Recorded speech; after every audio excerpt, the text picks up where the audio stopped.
जय श्री कृष्णा। राधे राधे मेरे प्यारे भक्त जनों, आप सभी भक्तों को रामनवमी के ढेर सारी शुभकामनाएं करती हूँ। भगवान राम और माता सीता आप सभी भक्तों की हर मनोकामना को पूर्ण करे। तो आइए भक्त जनों, सुनते हैं रामनवमी की व्रत कथा। प्रेम से बोलिए जय श्री राम। रामनवमी में प्रात काल उठ कर स्नान करिए, फिर साफ वस्तु धारण कर लीजिए।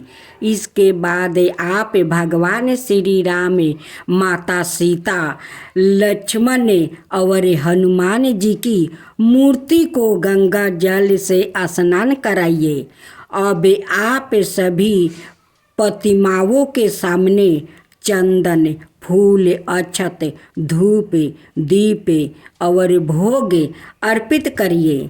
इसके बाद आप श्री राम चरित्र मानस सुंदर कांड या राम रक्षा अस्त्रों का पाठ करिए।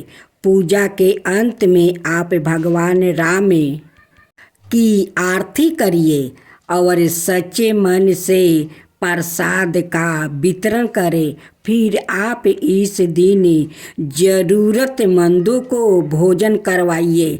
ऐसा करने से आपको भगवान राम का आशीर्वाद प्राप्ति होगा और जीवन में बरकत आएगी। इस दिन आप काम में आ रही है बाधा दूर करने के लिए श्री राम और माता सीता को हल्दी, कुमकुम और चंदन अर्पित करिए। इससे काम में आ रही परेशानियों दूर हो सकती है। साथ ही अगर लंबे समय से बीमारी है तो फिर आप हनुमान जी के मंदिर में हनुमान चालीसा का पाठ कर सकते हैं। सुनिए रामनवमी व्रत कथा। पौराणिक कथा के अनुसार अयोध्या के महाराज दशरथ को पुत्र रतन की प्राप्ति नहीं हो रही थी।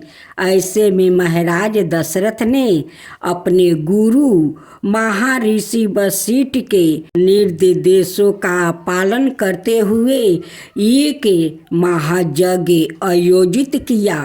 महाराज दशरथ ने इस यज्ञ में सभी यशस्वी ऋषि मुनियों को आमंत्रित किया। जिस दिन यज्ञ का शुभ आरंभ होना था, उस दिन गुरु वशिष्ठ के साथ महाराज दशरथ के मित्र अंग प्रदेश के अधिपति श्रृंगी ऋषि और अन्य अंगतुक भी यज्ञ मंडप पर आए। यज्ञ के समापन के बाद महाराज दशरथ ने सभी ऋषि और पंडितों को दक्षिणा स्वरूप धन धनाय का दान कर विदा किया। यज्ञ से प्राप्ति प्रसाद लेकर राजा दशरथ पुनः अपने महल में लौट आए और प्रसाद अपनी तीनों रानियों के बीच वितरित किया।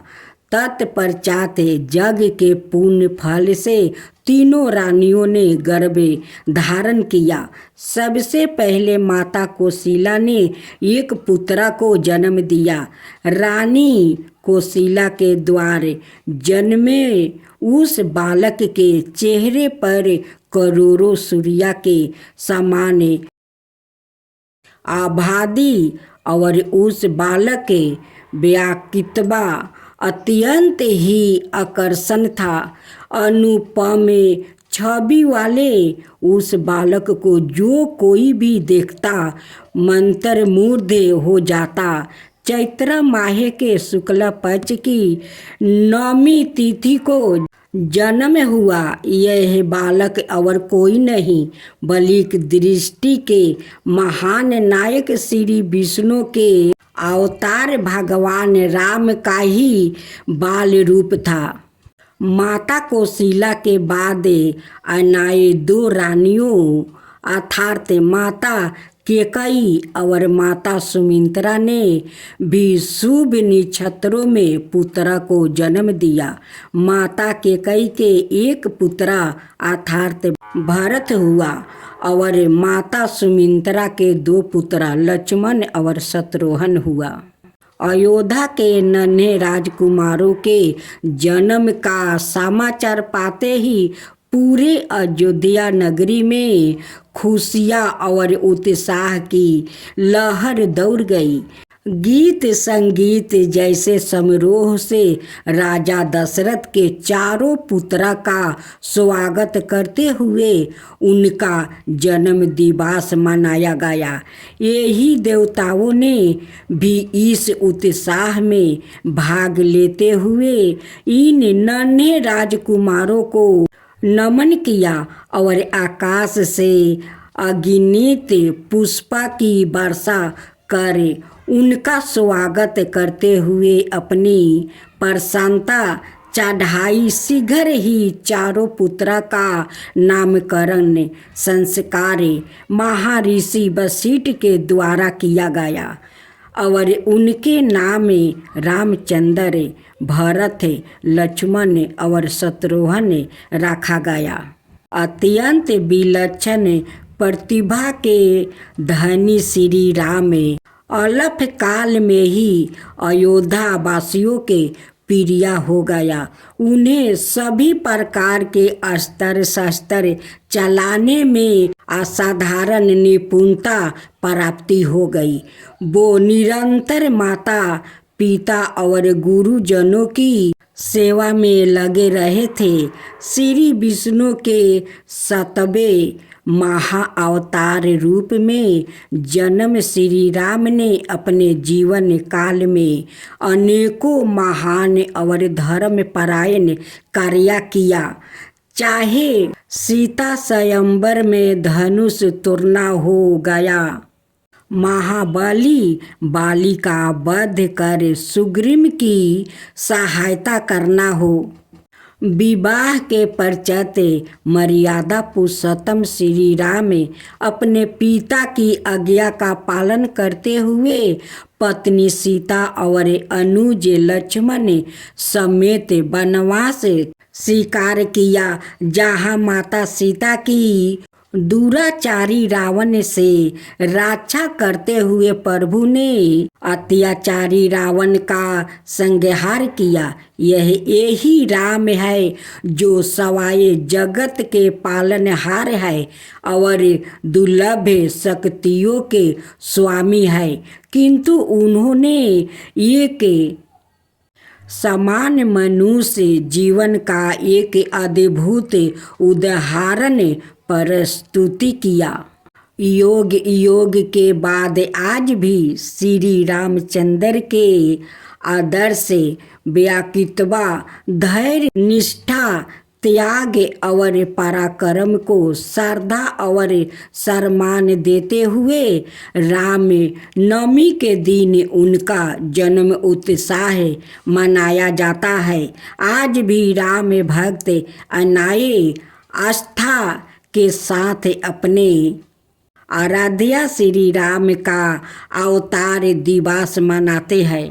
एक बार माता पार्वती ने भगवान शिव से कहा कि प्रभु, मैंने पृथ्वी पर देखा है कि जो व्यक्ति पहले से ही अपने दुखी है, आप उसे और ज़्यादा दुख प्रदान करते हैं, और जो सुख में है आप उसे दुख नहीं देते हैं। भगवान शिव ने इस बात को समझने के लिए माता पार्वती को धरती पर चलने के लिए कहा और दोनों ने इंसानी रूप में पति पत्नी का रूप लिया और एक गांव के पास डेरा जमाया। शाम के समय भगवान ने माता पार्वती से कहा कि हम मनुष्य रूप में यहाँ आया है, इसलिए यहाँ के नियमों का पालन करते हुए हमें यहाँ भोजन करना होगा।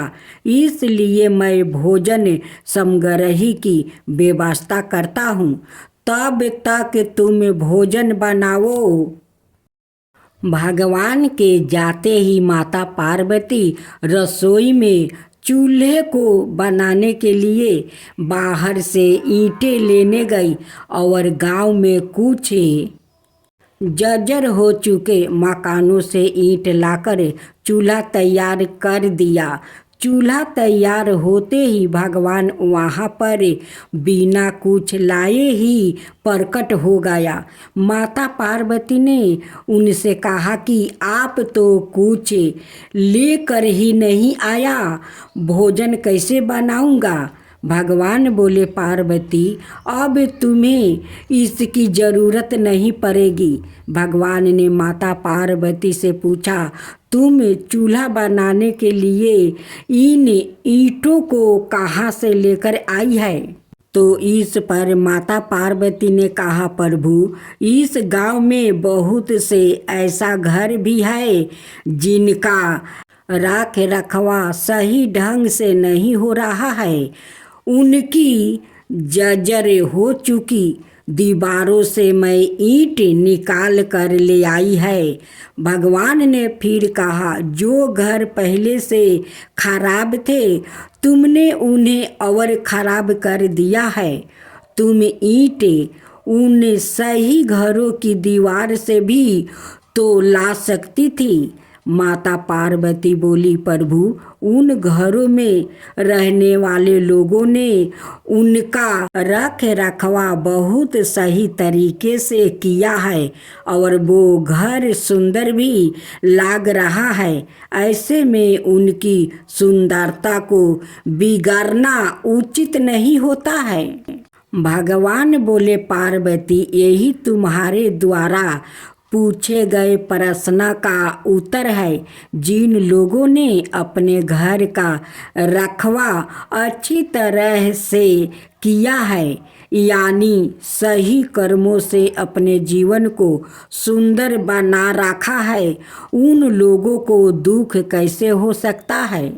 मनुष्य के जीवन में जो भी सुख है वो अपने कर्मों के द्वारा सुखी है और जो दुखी है वो अपने कर्मों के द्वारा दुखी है। इसलिए हर एक मनुष्य को अपने जीवन में ऐसे ही कर्मों करना चाहिए जिससे कि इतनी मजबूत और खूबसूरत इमारत खड़ी हो कि कभी भी कोई भी उसकी एक ईंट भी निकालने ना पाए। जय शिवा ओमकारा, प्रभु हरे शिवा ओमकारा, ब्रह्मा विष्णु सदा शिव अर्धंगिनी धारा। ओम जय शिवा ओमकारा, एकानन चतुरानन पंचानन राजे, शिव पंचानन राजे। हंसासन गरुड़ासन विषवाहन साजे। ओम जय शिवा ओमकारा, दो भुज चार चतुर भुज दस भुज अति सोहे, तीनों रूप निरखता त्रिभुवन जन मोहे। ओम जय शिवा ओमकारा, अक्षर माला बने माला मुंडी माला तारी, चंदन मृग मद सोहे बोले सुभिकारी। ओम जय शिवा ओमकारा, श्वेतांबर पीतांबर बागंबर अंगे, सनकादिक बरे मादिक भूतादिक संगे। ओम जय शिवा ओमकारा, करके मध्यम कमंडल चक्र त्रिशूल धरता, जग करता जग भरता, जग पालन करता। ओम जय शिवा ओमकारा। ब्रह्मा विष्णु सदा शिव जानते अविवेका। प्राण बचर के मध्यम यह तीनों एका। ओम जय शिव ओमकारा। तिरगुण शिव जी के आरती जो कोई नर गावे शिवा जो कोई नर गावे। कहत शिवानंद स्वामी मन भजत शिवानंद स्वामी मन वांछित फल पावे। ओम जय शिवा ओमकारा जय शिवा ओमकारा।